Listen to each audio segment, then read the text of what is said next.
గురుభ్యో నమః. జంప్స్టోన్స్ part number 3. రత్నాల ప్రభావం అనేది వాటి అధిపతి గ్రహం జాతకంలో ఉన్న స్థితి లేదా దృక్కోణంపై ఆధారపడి ఉంటుంది. ప్రతి జాతకంలో 2 రకాల గ్రహాలు ఉంటాయి: అనుకూల గ్రహాలు, ప్రతికూల గ్రహాలు. ప్రతికూల గ్రహాల రత్నాలు వాటి ప్రకారం ప్రభావం చూపిస్తుంటుంది. ప్రతికూల గ్రహాలకు రత్నాలు కూడా వాటిపై నెగిటివ్ ప్రభావం చూపిస్తుంటుంది అన్నమాట. సో కొన్ని బ్లఫ్ రత్నాలు అని ఉంటాయి. బ్లఫ్ జెమ్స్ అంటారు. రత్నాలు 3 రకాలు: జ్యోతిషం ఉత్తమమైన రత్నాలు, రెండవది దోషి రత్నాలు, చెడు రత్నాలు, 3 బ్లఫ్ రత్నాలు. బ్లఫ్ రత్నం అంటే బయటికి సరైనట్టుగా కనిపించినట్టు కానీ లోపల చాలా దోషాలు ఉంటాయి అన్నమాట. రత్నాలలో బయటికి సరైనట్లు కనిపించే కానీ లోపాలను దాచిన రత్నం. ఇవి వాస్తవానికి ప్రయోజనం లేని రత్నాలు, మంచివి కావు, పూర్తిగా చెడువి కూడా కావు. బ్లఫ్ రత్నం తయారీ చిట్కా: చౌకగా దొరికే లోపభూయిష్టమైన రాయిని కొనడం, దాన్ని మళ్ళీ కోసి లోపాలను దాచే విధంగా ప్రత్యేకంగా అమర్చడం. అప్పుడు జ్యోతిష రత్నంలా కనిపిస్తుంది. తర్వాత దాన్ని అధిక ధరకు లేదా తగ్గింపు ధరకు అమ్ముతారు. ఇలాంటి రత్నాభరణాలలో అత్యధిక లాభం ఉంటుంది. ఉదాహరణకు కల్చర్డ్ ప్లస్ కృత్రిమ ముత్యం కూడా ఒకటి బ్లఫ్ రత్నం.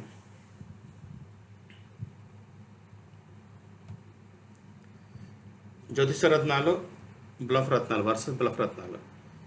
చెడు రత్నం చెడు, బ్లఫ్ రత్నం బ్లఫ్. జ్యోతిష రత్నం అత్యంత అరుదైనది, అత్యంత ఖరీదైనది. ఉదాహరణకు సహజ ముత్యము, శుద్ధమైన పచ్చ రత్నం ఇలాంటివి అన్నాను. జ్యోతిష రత్నాలకు లాభం తక్కువ, ఎందుకంటే వాటి ప్రారంభ ధరలు చాలా ఎక్కువగా ఉంటాయి. కానీ బ్లఫ్ రత్నాలకు లాభం ఎక్కువ, ఎందుకంటే వాటి ఖరీదు తక్కువగా ఉంటుంది, అమ్మకం ఎక్కువ ఉంటుంది. నిజమైన జ్యోతిష రత్నాన్ని గుర్తించిన అధికమైన పరిజ్ఞానం మరియు వివేచన అవసరం. పేదవారు జ్యోతిష ప్రమాణం గల రత్నాలను కొనలేని స్థితిలో అప్పుడు వారు ఉపరత్నాలను జ్యోతిష ప్రమాణంలో వాడుకోవాలి. ఉదాహరణకు చెడ్డ పచ్చ రత్నం స్థానంలో శుభ్రమైన పెరిడాట్ వాడుకోవచ్చు. ఇది వ్యంగ్యందే కానీ ఆరోగ్యంగా ఉన్నారు, చికిత్స కోసం ప్రయత్నించరు. ఇదే విధంగా ధనికులు అత్యుత్తమైన కొనగలిగిన వారు తాయెత్తుల కోసం ఆసక్తి చూపరు.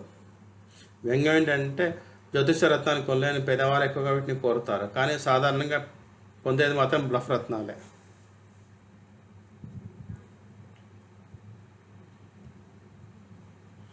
మన శాస్త్రాలకు ఉదాహరణకు అగ్నిపురాణం చెప్తుంది, ఇది గుర్తుపెట్టుకోవాలి. అక్కడ ఒక ప్రాచీన వచనం ఇలా ఉంది: లోపాలు లేకుండా తన స్వభావ ప్రకాశం వెలువరించే రత్నమే శుభదాయకమని భావించాలి. కానీ చిట్లినది, పగిలినది, కాంతి లేనిది, గరుకుగా కనిపించే లేదా ఇసుకరాయి వంటి ఆకారంలో ఉన్నది మనం వాడకూడదు.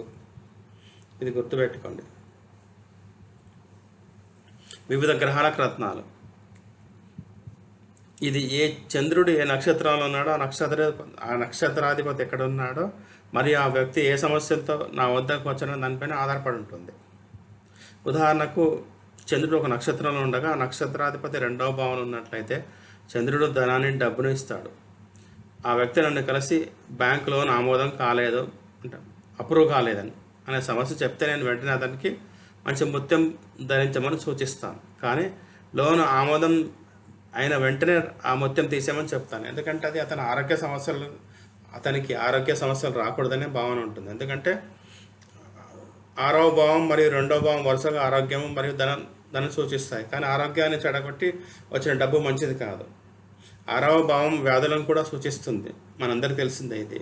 పెద్ద ధనవంతులకు 6వ భావం బలంగా ఉంటుంది, వారికి చాలా డబ్బు ఇస్తుంది. కానీ అదే సమయంలో వారికి షుగర్, బీపీ, గుండె సమస్యలు వంటి వ్యాధులను కూడా కలిగిస్తుంది. గ్రహాలు మరియు రత్నాలు.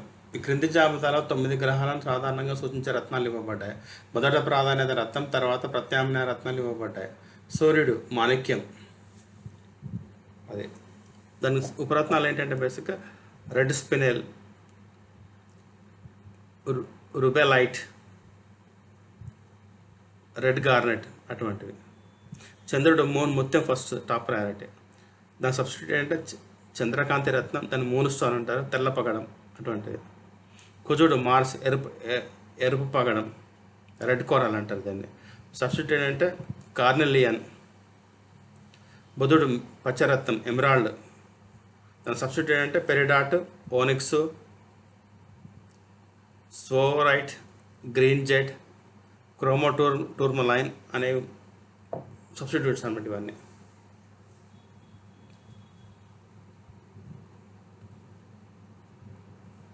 గురుడు, పుష్యరాగం, ఎల్లో కలర్, ఎల్లో సఫైర్ అంటారు. సబ్స్టిట్యూట్ అంటే ఎల్లో టోపస్, హెలియోడోర్, సిట్రిన్. శుక్రుడు, వీనస్, డైమండ్ ఒరిజినల్. సబ్స్టిట్యూట్ అంటే జిర్కాన్, క్లియర్ సఫైర్, పారదర్శక నీలం అని అంటారు. పారదర్శక topaz, clear topaz, quartz, crystal, ఇవన్నీ సబ్స్టిట్యూట్స్ అనమాట. శనిది నీలమణి, ఎల్లో సఫైర్. ఓకే. తర్వాత బ్లూ స్పినెల్ అనేది సబ్స్టిట్యూట్. ఇండికోలైట్ అనేది ఇంకో సబ్స్టిట్యూట్. అమిథిస్ట్ అనేది ఇంకో సబ్స్టిట్యూట్. టాంజానైట్ అనేది ఇంకో సబ్స్టిట్యూట్ అనమాట. రాహు, గోమేధికం ఒరిజినల్ ఇది. స్పెసరైట్ అనేది సబ్స్టిట్యూట్ అనమాట. కేతు, వైడూరియం అంటారు, క్యాట్సై అంటారు. మన సబ్స్టిట్యూట్ అంటే క్రైసోబెరిల్, బెరిల్, టూర్మలైన్, ఇవన్నీ సబ్స్టిట్యూట్స్ అనమాట.